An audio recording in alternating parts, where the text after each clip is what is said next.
Hello everyone. So today we'll discuss how to detect a cycle in a linked list if it exists.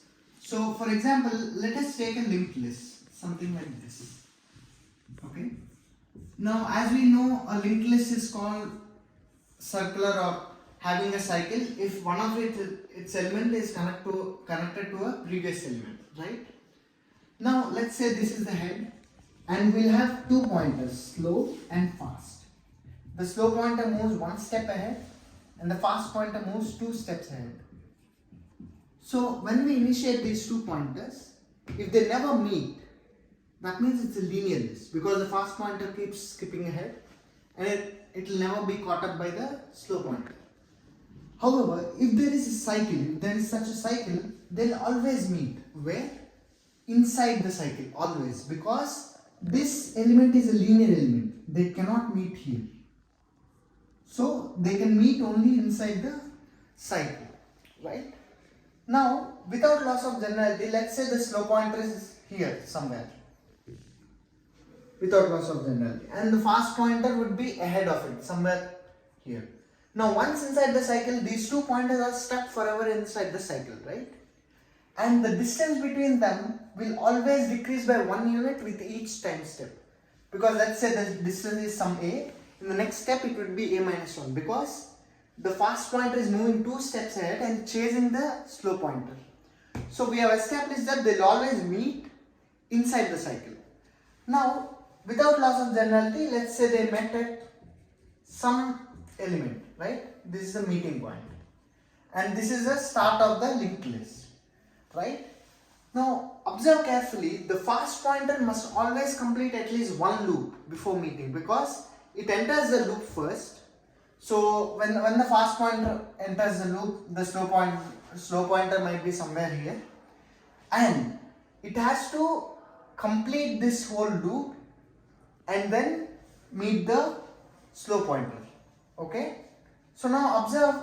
Let's say the distance from head to the start of the cycle is x, and from the start of the cycle to meeting point is y. Okay.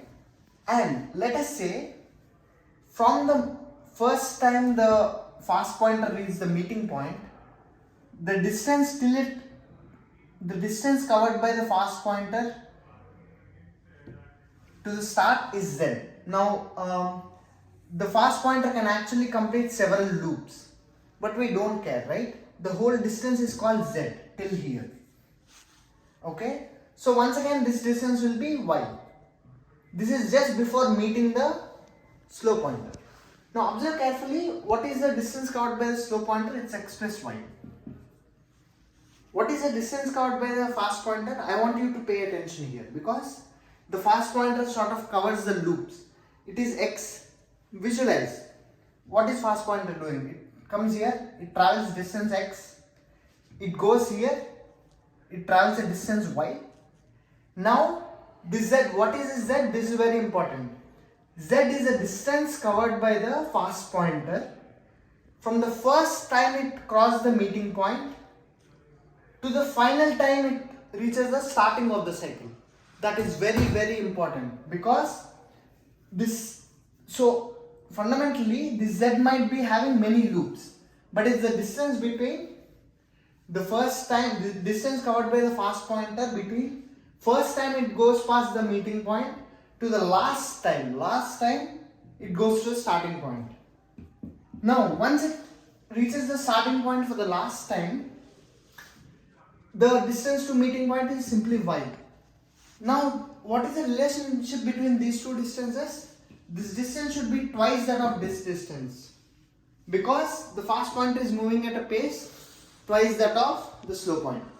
So solving this will get x equal to z. Now how do we use this? We say that the distance between head to start is equal to the distance between the meeting point to the starting point covered by the faster pointer. So we simply reset the slow pointer to head and now both of them will travel at a pace 1, and wherever they meet, that will be the starting of the cycle.